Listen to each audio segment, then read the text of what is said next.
میری برادری موکھی کے نام پہ میرے تو باپ دادا کی زمین ہے، اور کوئی اپنے باپ دادا کا کھاتا بتائے پھر ڈاکو کہے ہمیں۔ تمہارا دھرتی پہ کوئی حق نہیں ہے، جہاں سے آئے ہو وہاں واپس چلے جاؤ، اس یہ دھرتی آپ کو برداشت نہیں کرے گی۔ سندھ گورنمنٹ کو صرف کراچی شہر کیوں نظر آتا ہے؟ یہی چالان کیوں لاڑکانہ میں نہیں ہوتا؟ یہی چالان کیوں نواب شاہ میں نہیں ہوتا؟ یہی چالان کیوں انٹیریئر سندھ میں نہیں دیتا؟ کراچی کے لوگ 97% سندھ کا ٹیکس دے، سندھ کے لیے ریونیو دے، پورا انٹیریئر سندھ 3% ٹیکس دے، اور پھر ہم پر مسلط ہو، یہ کیسا ظلم ہے؟ مجھے بتایا جائے۔ آپ نے نہ سڑکیں دی، آپ نے نہ کوئی سڑکیں دی ہیں ہمیں، نہ آپ نے کوئی فیسلٹیز دی ہیں، نہ آپ نے کہیں زیبرا کراسنگ بنائی ہے، نہ کہیں آپ نے روڈ پر لائن مارکنگ کی ہے، اور آپ کراچی کے لوگوں پر 1-1 لاکھ روپے کا، 50-50 ہزار روپے کا چالان کرتے ہیں۔ جب کراچی کی عوام کو نوکری دینے کی بات ہوتی ہے تو آپ لوگ کچے کے ڈاکوؤں کو کچے سے لا کر کراچی میں نوکریاں دیتے ہو۔ آپ کا تو حال یہ ہے کہ اگر کوئی اپنی گاڑی کی رجسٹریشن کرائے تو 6 مہینے اور 1 سال تک اس کو اوریجنل نمبر پلیٹ نہیں دی جاتی۔ یہ آپ کی منسٹری ہے، یہ آپ کا ایکسائز ڈپارٹمنٹ ہے، یہ آپ کی کارکردگی ہے۔ ہماری نہ جان کا تحفظ ہے، نہ ہمارے مال کا تحفظ ہے، نہ ہماری عزت آبرو کا تحفظ ہے۔ ڈمپر مافیا کے لیے ان کے خلاف کیوں کارروائی نہیں کرتے؟ ان کے خلاف کیوں آواز نہیں اٹھاتے؟ اس لیے کہ یہ ڈمپر مافیا یہ سارے پولیس والوں کی اور یہاں کے منسٹروں کے ساتھ ملے ہوئے لوگوں کی یہ پوری مافیا ہے۔ سندھ سالڈ ویسٹ کو آپ 45 ارب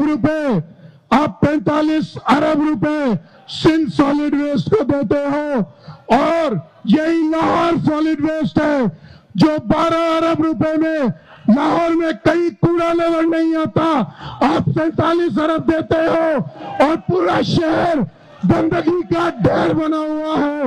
لاہور میں جو چالان 200 روپے کا ہے وہی چالان کراچی میں 500 روپے کا ہے۔ لاہور میں آپ بتائیں کوئی سڑک پہ گڑھا دکھا دو۔ حکمرانوں کو فارم 47 کے حکمرانوں کو یہ بتا دینا چاہتے ہیں کہ تمہارا یہی چالان، تمہاری ساری جتنی بھی پالیسیز ہے وہ مکمل طور پر ناکام ہوئی ہے، اور یہ چالان بھی ناکام ہوگا۔ ہم کراچی کی عوام کے ساتھ کھڑے ہیں۔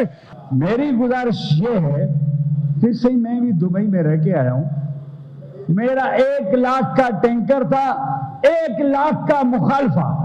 رات میں ٹاک شو میں تھا، ایک صاحب بول رہے ہیں کہ غریب موٹر سائیکل والے کے اوپر اتنا چالان، 302 کا کیس ہے۔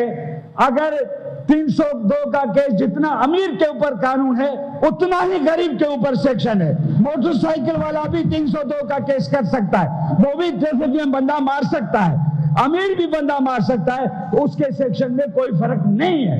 قانون جب بھی نافذ ہوتا ہے وہ اس کی امپورٹنس کی حیثیت سے نافذ ہوتا ہے۔ آپ آج ہی دیکھیں شاہر فیصل پہ آج ہی ٹریفک قوانین، بھائی موٹر سائیکل سے ایکسیڈنٹ نہ کرو، نہ بھرو 10,000، نہ کرو موٹر سائیکل کار پہ ایکسیڈنٹ نہ بھرو، آپ چلو سگنل پہ صحیح طریقے سے چلو، لائن روڈ پہ صحیح چلو، نہ بھرو 20,000، پھر تو کچھ بھی نہیں ہے۔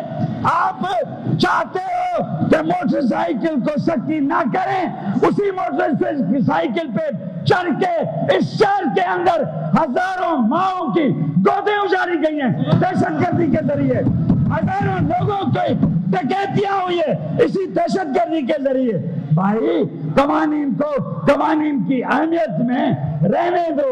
میری برادری موکھی کے نام پہ میرے تو باپ دادا کی زمین ہے, اور کوئی اپنے باپ دادا کا کھاتا بتائے پھر ڈاکو کہے ہمیں. ہمارے باپ دادا کی کراچی ہے, ہماری دھرتی ہے. جو ادھر کو ڈاکو بولے گا ہم اس کو دیش سندھی کہتے ہیں. تمہارا دھرتی پہ کوئی حق نہیں ہے. جہاں سے آئے ہو وہاں واپس چلے جاؤ. یہ دھرتی آپ کو برداشت نہیں کرے گی.